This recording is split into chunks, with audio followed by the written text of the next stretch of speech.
It is well known that back and neck pain are experienced at some time during the career of most aviators and air crewmen in naval aviation. Poor posture, flawed ergonomics, heavy man-mounted gear, and whole-body vibration have all been cited as causal factors to the debilitating effect that nonspecific lower back and neck pain is causing for our warfighters. The following stretches and movements are meant to be performed as a pre-flight routine directly following the completion of pre-flight brief and once again immediately upon completion of the post-flight debrief. For decades, we have taken great strides towards properly preparing our minds and aircraft to withstand the rigors of flight, and now it's time to start pre-flighting our bodies. These exercises are meant to mitigate some of the postural deficiencies induced by long periods of sitting. At no point should the following stretches cause pain or discomfort. If pain is encountered, stop immediately. Useful range of motion is the goal here. We'll get the blood flowing, stretch what needs lengthening, contract what needs tightening, and spare our spines in the process. This routine is easy and takes less than 5 minutes to perform properly.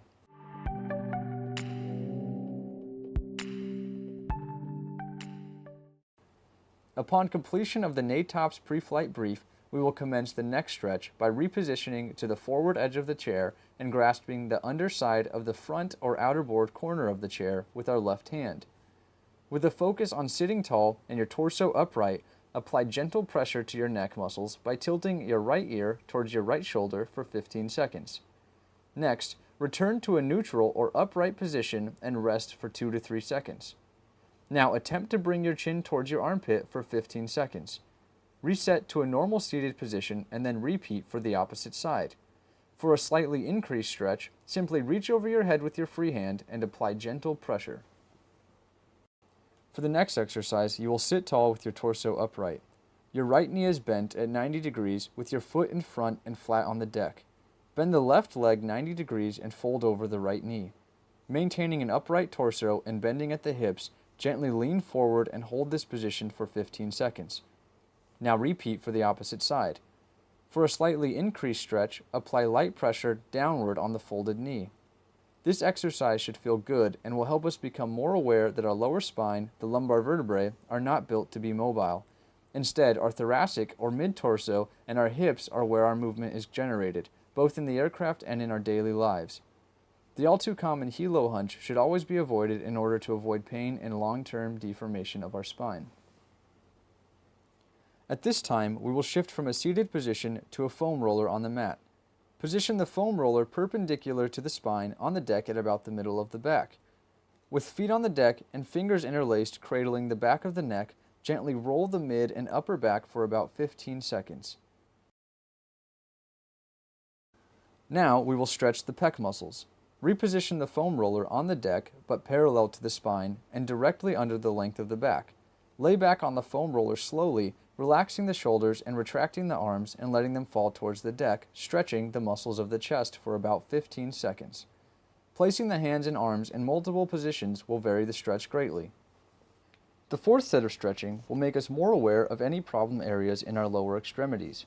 Sitting on the foam roller, we will now roll fore and aft, focusing on one leg at a time and applying concentrated pressure for about 15 seconds to the following major areas: the glutes, hamstrings, lateral side of the leg, namely the IT band, and the quadriceps and hip flexors. If a tight area is encountered, apply sustained, gentle foam roller pressure for a few seconds until the area feels more relaxed and then move on. The fifth movement will be the bent leg hamstring stretch. To commence, lie on your back with your left leg bent at about 90 degrees with the foot flat on the deck. Center the middle of the yoga strap under the arch of the extended right foot. Grasping both ends of the yoga strap, now extend the right leg upward, maintaining a slight bend in the right knee. Pull the strap back gently to a comfortable stopping point. The stretch should be felt in the middle of the hamstring. Now, contract the right leg muscles to push against the yoga strap, applying equal and opposite pressure to maintain the same position. Hold this contraction for 5 seconds.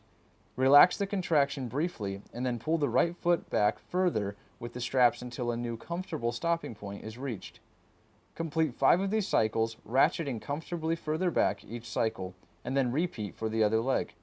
The final stretch for the body pre- and post-flight routine is the hip flexor stretch.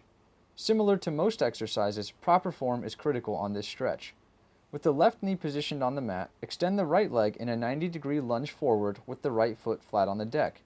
Maintain an upright torso, flex the glute muscles and tuck the tailbone or scoop the pelvis in a U-shaped motion from aft to forward and hold that position for 15 seconds. A comfortable stretch should be felt in the hip flexor on the left side. Moving from the lower lumbar spine or slouching forward in the helo hunch position will decrease the stretch and create bad postural habits. A focus on breathing normally with an upright chest and contracted glute muscles will ensure proper posture and an excellent stretch. Repeat for the opposite side.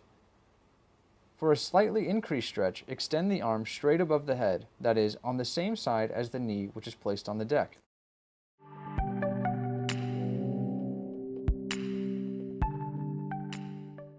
To supplement the stretching routine, it is recommended that the following Core 4 exercises be completed 4 times per week with the beginning goal of completing them in a superset wherein you progress through each exercise back to back in order to complete a superset. 4 supersets per exercise session should be the initial goal. Increase volume as the muscles begin to adapt and get less fatigued by first increasing the reps or the amount of time during which a contraction is held, and then eventually increase the number of sets completed, but also remember that proper form is far more important than the number of reps and sets completed. These Core 4 exercises can be completed almost anywhere. The first exercise is the front plank. Get into a position with a neutral spine, face down, forearms and knees on the deck. Contract the glute muscles and engage the abdominal muscles to maintain a position where your torso is elevated above the deck. Hold the contraction for 20 seconds, breathing normally and ensuring that no sagging of the torso occurs. For a slightly increased challenge, do the same but with the knees off the deck. The form is critical for this exercise, so avoid the common flaws of sagging, breath holding, or arching of the back. The second and third exercises of the Core 4 are the side bridges. Lay on the left side with the left forearm on the deck and legs extended.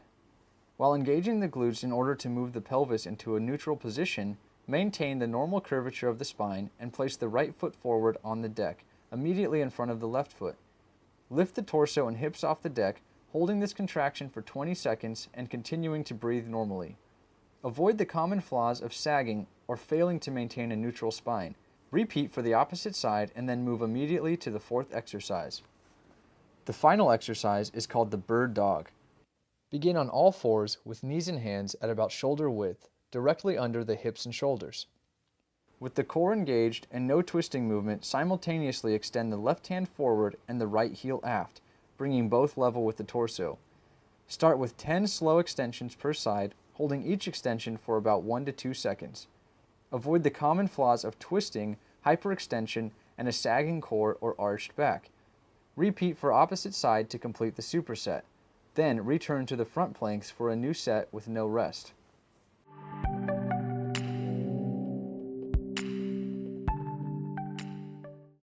As muscles adapt to the volume and intensity of each exercise, it is possible to increase the load. The following exercises are recommended as part of an advanced core endurance program which can supplement any fitness plan. The techniques are slightly more difficult and involve some movement, which further demands a perfect form to avoid injury and enjoy maximum benefit from the good stress on the muscles.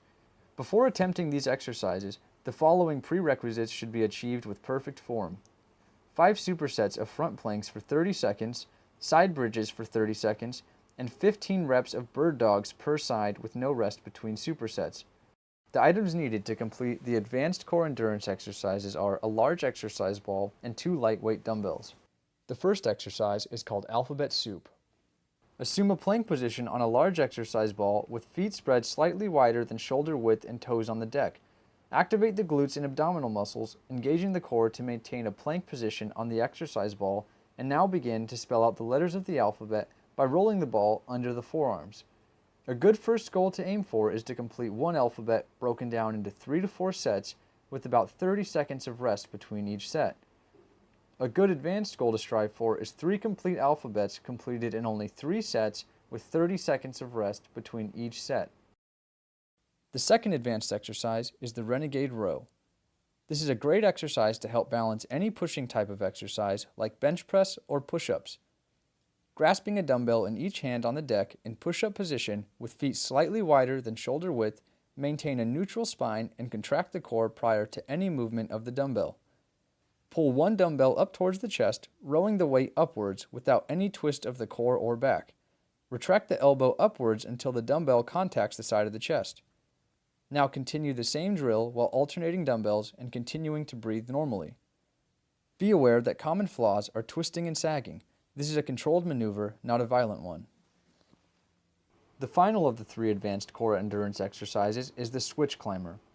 The exercise is commenced from the push-up position and by using super stiff core contraction to slowly and carefully bring the right knee to the right elbow. Then return to the starting position and repeat for the opposite side. The movement is generated from the hips due to the core contraction and not due to any movement in the lower lumbar spine.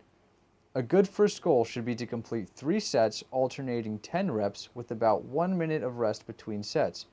An advanced goal is to complete 5 sets of 15 reps with 1 minute of rest between sets. This concludes the Advanced Core Endurance program.